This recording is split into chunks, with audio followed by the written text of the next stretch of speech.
Today, you'll learn the essential English expression, run out. Hi, I'm Jeff, and this is Plain English, episode number 842 on Thursday, February 26th, 2026. With Plain English, you'll upgrade your English skills and have fun at the same time. JR is the producer, and he has uploaded the full episode to plainenglish.com/842. This is an expression episode, and that means you'll be learning how to use an important English expression. Today, it's run out. I used this in an episode, a really popular episode of Plain English actually. I was talking about a popular art class assignment where I had to look at one painting for a long time. And I chose a painting and I looked at it for an hour. And the funny thing was, after about 45 minutes, I was getting worried that my time was running out. Time runs out a lot. Time runs out a lot for me, especially these days. So that's how you heard it in a prior episode. And now you're going to learn exactly how to use this essential English expression. Before we start today's story, I'd just like to remind you that the podcast is just one part of how we can help you upgrade your English skills. At plainenglish.com, you can make faster progress with active learning strategies. You can take quizzes, do activities, listen to the fast version of the audio, watch video workshops, practice what you learn, and even join a live call with JR and me. It's all about helping you build your skills to become a better, more confident English speaker. Sound good? Go to plainenglish.com to start your free 14-day trial today. Now, let's jump into today's story.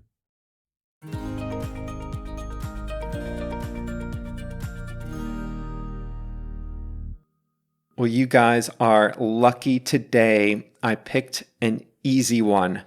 The phrasal verb I picked is run out. This is one of the most common phrasal verbs in all of English, and you absolutely must know how to use it. We use run out when we have an amount or a quantity of something, and that quantity is moving toward zero. We usually say this when the quantity is almost gone. So let's start with two examples that are very common: time and money. Here's how you form it.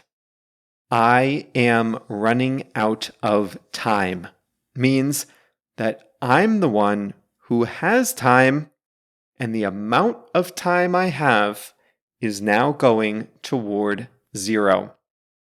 Imagine you're taking a test, and the test is 100 questions. You've finished 95 of them, and you have 5 questions left. The test was 3 hours, but now you've only got 10 minutes until the end. Time is running out.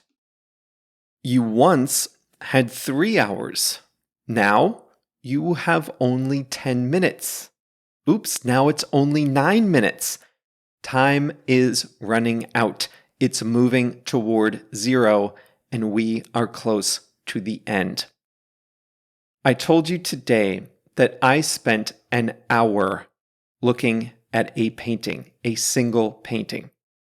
At first, an hour seemed like more than enough time, almost too much time. But after 48 minutes, I got the sensation that my time was running out. I didn't want my time to end. So what seemed like a lot at the beginning now seemed like not very much, not when there was only 12 minutes left.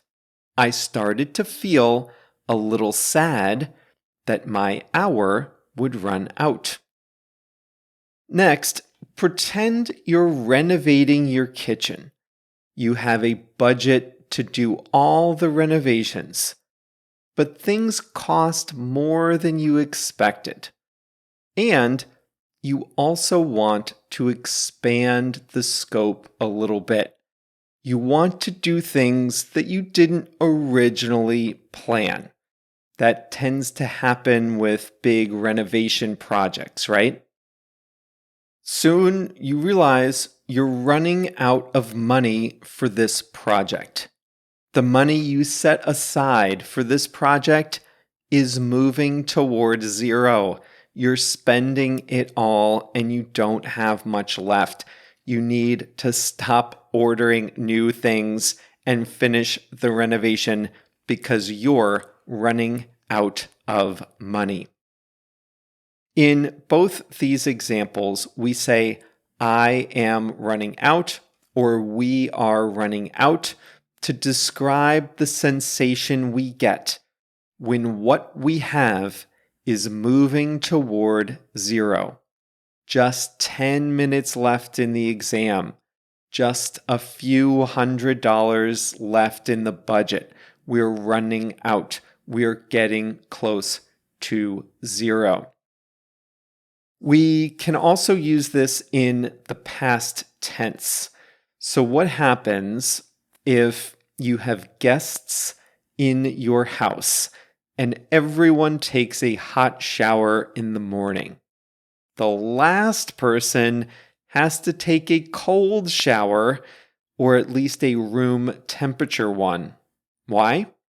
Because you run out of hot water. I don't know how it is where you live, but here, most houses have a hot water tank.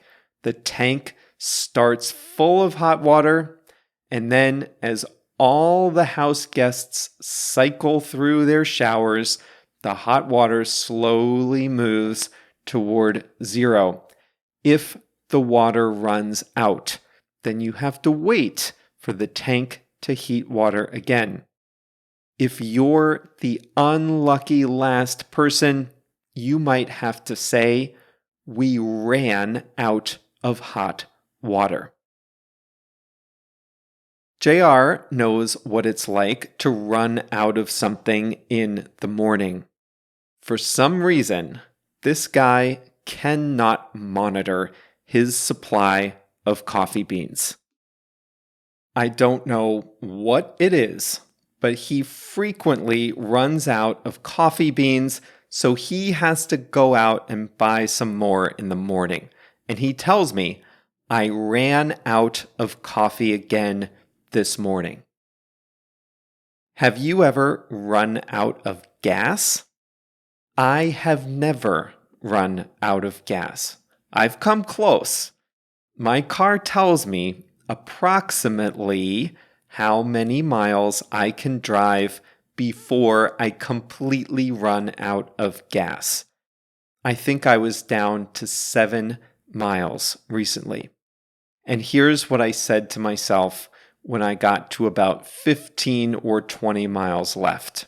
I said, I'm running out of gas. I need to go fill up.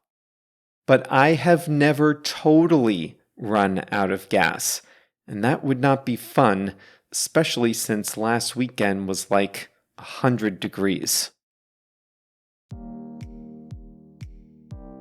I once had a boss who told me, you can run out of anything, just don't run out of business cards. That was back when people used business cards. He said, you can run out of time, you can run out of money, you can run out of patience, you can run out of energy, you can run out of gas, but you cannot run out of business cards. He told me that before my first business trip with that company. Maybe that's why I still have stacks of old business cards from prior jobs lying around my apartment to this day. Or maybe it's because I'm a hoarder, who knows? What I do know is that you've reached the end of this Plain English episode. It's number 842, so the full episode is at plainenglish.com/842. Thank you very much, JR. By the way, you'll be happy to know, in the time since this episode came out, JR has gotten much better about planning ahead. He reports to me that he runs out of coffee beans much less often than he used to. Well, that's all for us. We'll be back in your feed again on Monday with a new story.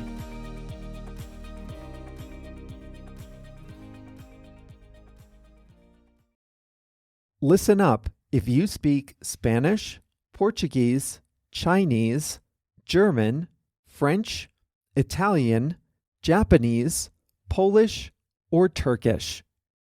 One of the most frustrating things about listening and reading in a second language is being confused by unfamiliar words or phrases. When you listen to plain English, or when you read the transcript, you probably encounter some words you don't know. When that happens, you have a few options. You can stop the audio, go look up the definition, then return to the episode, find your place, and press play again, but that's exhausting. Or you can just skip it and be confused. That's no fun either. But what if you could see the translation of the word into your language instantly without having to stop the audio, without having to look anything up? Well, you can at plainenglish.com. For each episode, we translate about 100 words and phrases from English to 9 languages: Spanish, Portuguese, Chinese, German, French, Italian, Japanese, Polish, and Turkish. And we highlight those words in blue. All you have to do is hover your mouse over the highlighted word, and you'll see the translation instantly. It works great on mobile too. It really makes listening a lot more satisfying, and it's a great way to expand your vocabulary in English. The best way to see these translations is to sign up for a free 14-day trial at plainenglish.com. During your trial, you can read as many transcripts as you like, all with the translations into your language. So sign up for your free trial today at plainenglish.com.